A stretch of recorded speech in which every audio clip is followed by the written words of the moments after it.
어느 날 밤 내가 자취하고 있는 오래된 아파트에서 일어난 일이다. 이곳은 서울 외곽에 위치한 허름한 동네에 자리 잡고 있었고, 오래된 건물이라 그런지 사람들에게 잘 알려져 있지 않았다. 나는 대학교를 졸업하고 처음 직장에 다니기 시작하면서 이곳으로 이사 오게 되었다. 그날은 회사에서 힘든 하루를 보내고 늦게 귀가하던 길이었다. 집에 도착하니 시계는 이미 밤 11시를 넘어가고 있었다. 피곤한 몸을 이끌고 집에 들어서니 평소와는 뭔가 다른 느낌이 들었다. 방 안은 한기가 돌고 묘한 정적이 감돌고 있었다. 나는 별다른 생각 없이 집을 둘러보았다. 그러나 이상하게도 내 방 한구석에 이상한 그림자가 비쳐 있었다. 아무것도 없는데도 불구하고 벽에 비친 그림자는 점점 더 뚜렷해졌다. 처음에는 창문 밖에서 들어오는 가로등 불빛이 만든 그림자라 생각했지만 그것이 아니란 걸 깨달았다. 그림자는 마치 사람 형상의 실루엣이었고 점점 더 가까워지고 있었다. 나는 겁을 먹고 뒤로 물러섰다. 그 순간 그림자에서 희미한 소리가 들려오기 시작했다. 작은 속삭임. 그러나 그 내용은 전혀 알아들을 수 없는 알 수 없는 언어였다. 나는 정신을 차리려 했으며 조금 더 자세히 알아보기 위해 휴대폰 플래시를 켰다. 그러나 플래시는 그림자를 비추지 못했다. 오히려 그림자는 더욱 짙어져서 방 안에 무겁게 깔렸다.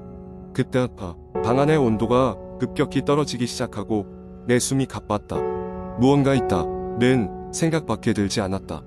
나는 떨리는 손으로 문 쪽으로 향했다. 그런데 문 손잡이를 잡는 순간 갑작스레 모든 것이 멈춘 듯한 느낌이 들었다. 방 안은 엄청나게 고요해졌고 나는 동결된 것도 같았다. 그 순간 내 뒤에서 낮고도 묵직한 목소리가 들려왔다. 나는 반사적으로 문을 열고 방을 뛰쳐나왔다. 복도는 여느 때와 다름없이 고요했다. 옆집 할머니가 기르는 고양이가 내 옆을 지나가며 나를 빤히 쳐다볼 뿐이었다.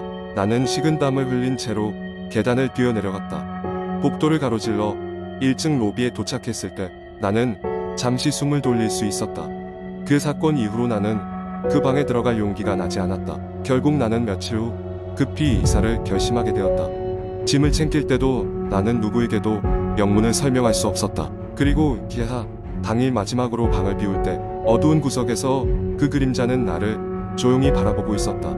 누구도 이 사건을 믿으려 하지 않았고 나는 나 자신조차도 그것이 실제로 일어난 일인지 의심스러웠다. 그러나 그곳에서의 경험은 결코 잊을 수 없었고 나는 다시는 그 아파트에 발을 들이지 않았다. 그 후 나는 인터넷에서 그 아파트에 관한 정보를 찾아보았다.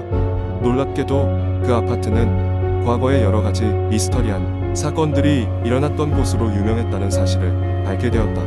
몇몇 사람들은 밤만 되면 정체를 알 수 없는 존재가 돌아다닌다고 했으며 이따금씩 이상한 소리가 들린다고도 했다.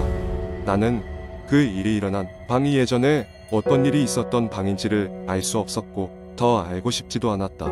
다만 내가 그 방을 무사히 빠져나올 수 있었던 것은 다행이라 생각하며 그 이상은 더 이상 알고 싶지 않다.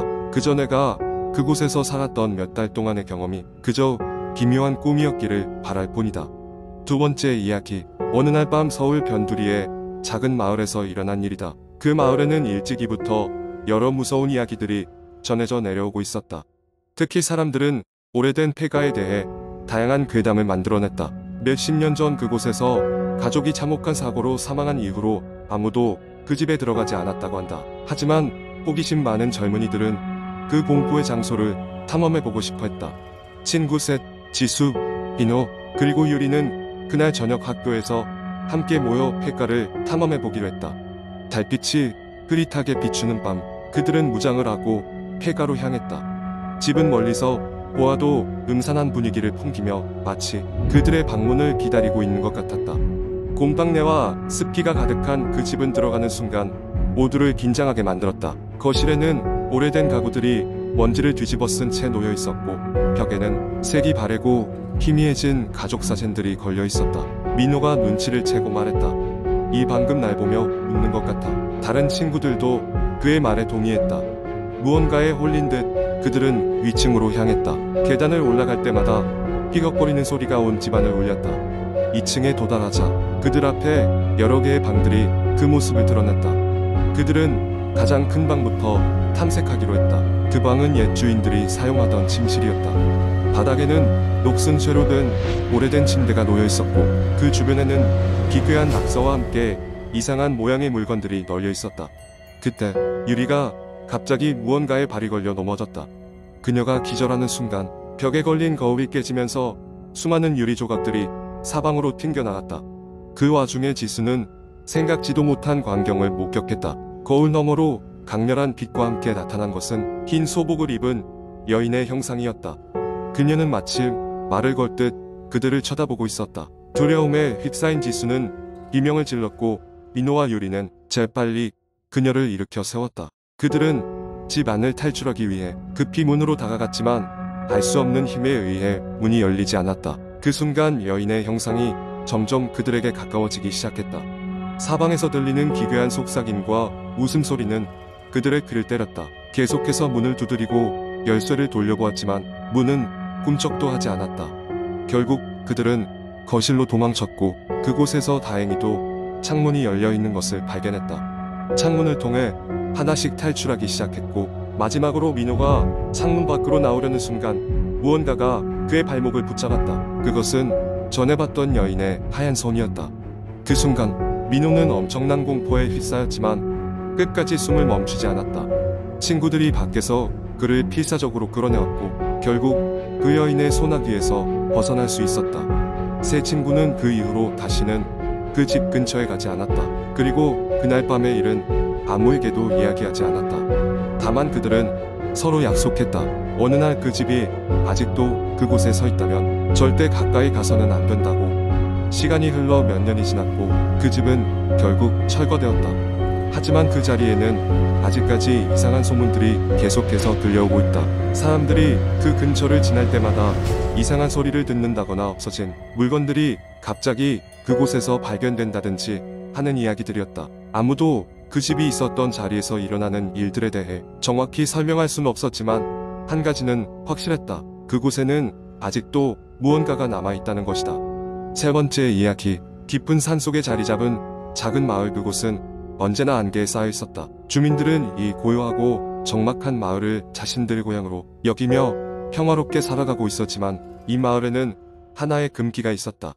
바로 마을 남단에 있는 낡고 버려진 저택에 들어가지 말라는 것이었다. 한여름의 어느 날 도시에 살던 대학생 민주는 오랜만에 할머니가 계신 마을에 방문했다.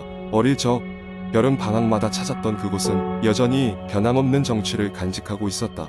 하지만 할머니는 여전히 저택 근처에는 얼씬도 하지 말라고 당부하셨다. 민주는 호기심이 많은 청년이었다. 도시에선 경험하지 못할 도시 전설이나 이야기들을 마을에서 찾고 싶어 했다. 할머니의 경고에도 불구하고 민주는 친구 영호와 함께 그 저택을 탐험해보기로 했다. 영호 역시 모험을 좋아하는 친구였고 둘은 그렇게 탐험을 떠났다. 저택에 도착한 민준과 영호는 낡고 부서진 대문을 밀고 들어갔다. 오래된 나무 냄새와 함께 발자국 소리가 을씨년스레 천장으로 울려 퍼졌다. 벽지는 너덜너덜했고 바닥 곳곳은 삐걱거렸다. 마치 과거의 시간에 멈춰있는 듯한 느낌이었다. 그런데 이상한 일이 일어났다. 저택 안으로 들어간 지 얼마 되지 않았을 때 민준과 영호는 누군가의 속삭임을 들었다. 분명히 아무도 없는데 속삭임은 어디선가 계속해서 들려왔다. 공포감에 사로잡힌 두 사람은 급히 저택을 빠져나왔다. 하지만 그날 밤 민준은 이상한 꿈을 꾸었다. 자신이 다시 그 저택에 들어가 있는 꿈이었다.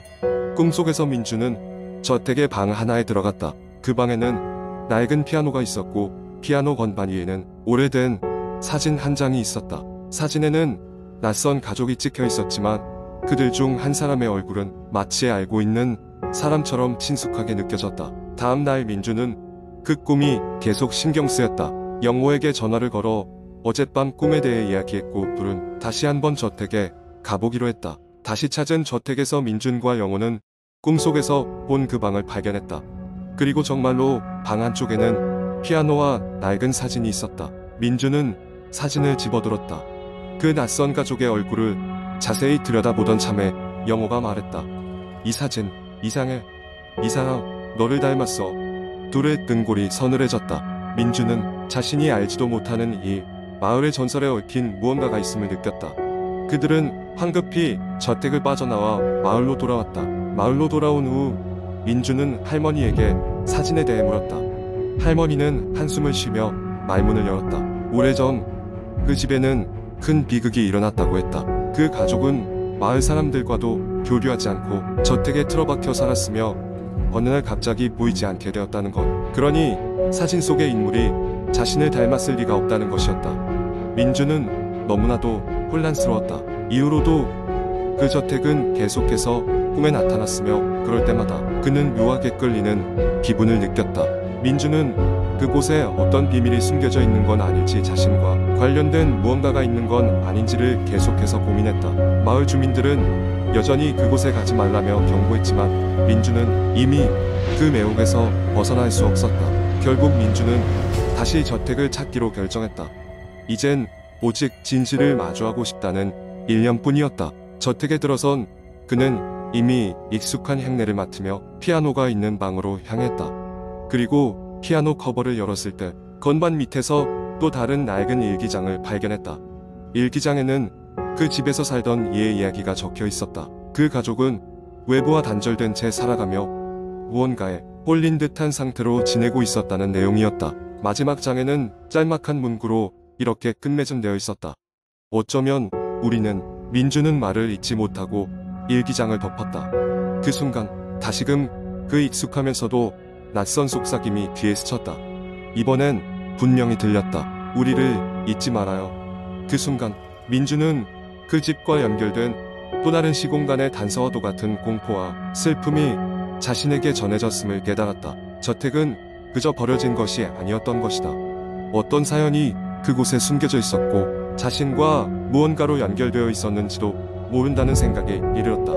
결국 민주는 그 이후로도 종종 마을에 머물며 저택을 찾곤 했다. 그러나 이전과는 달리 이제는 두려움을 넘어서 그곳을 이해하고 싶다는 마음이 더 컸다. 그 과정에서 그는 비극적인 과거를 마주하며 진정한 용기와 도전에 대해 배우게 되었다. 그리고 언제나 한결같이 안개에 쌓여있는 마을과 저택은 계속해서 그를 부르고 있었다. 이 이야기는 끝이 없을 것만 같았다. 마치 끝나지 않은 아련한 꿈처럼.